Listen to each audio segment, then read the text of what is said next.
Thank you, Mayor Worley, and a warm welcome to the families and friends of our graduating students.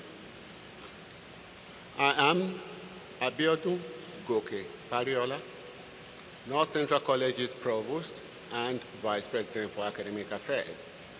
It is indeed my honor to introduce the student who has the distinct privilege of representing the class of 2024 as their speaker. She is a candidate to receive a Bachelor of Arts degree in English and Political Science.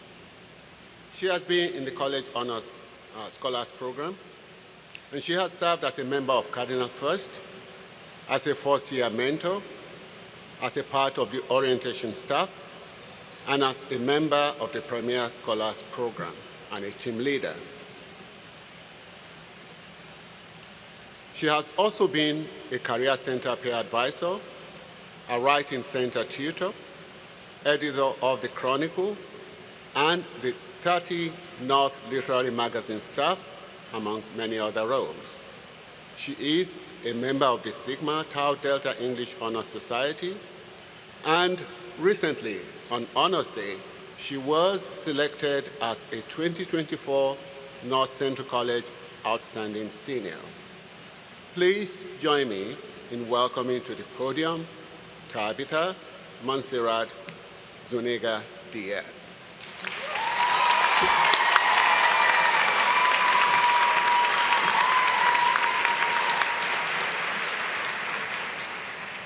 Hello. What an honor to be here today. I want to start off by bringing us back to one of the first times we might have all felt connected to each other and to this campus. The first night of Welcome Week during Red and White Night marks a symbolic closing of our high school journey and the start of our college careers.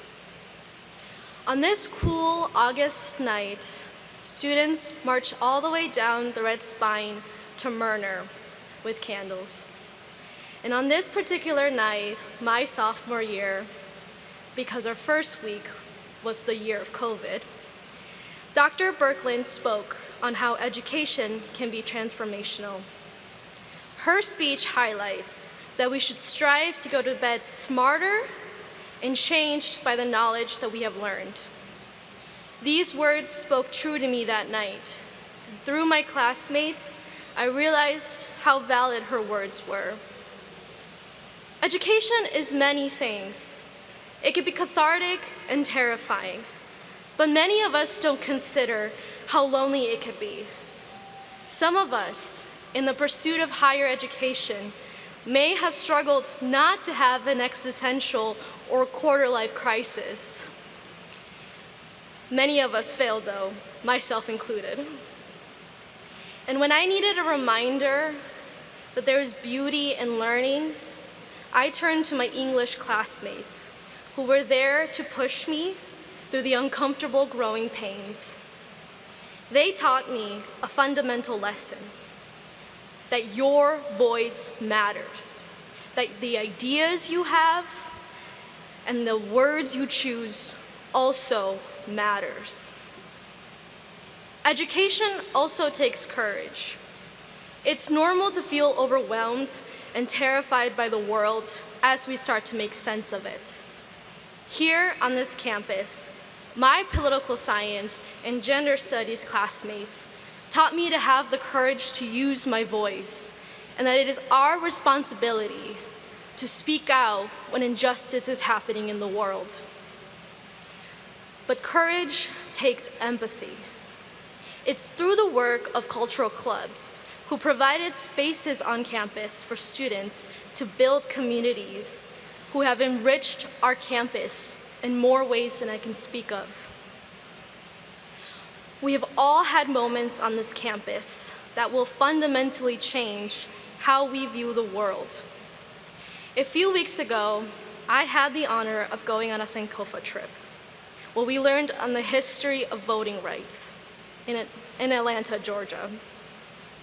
In the weeks after this trip, I thought about how protests and movements had always had people like us in its forefront. It's a lot of pressure, though, to be constantly thinking about how to make an impact.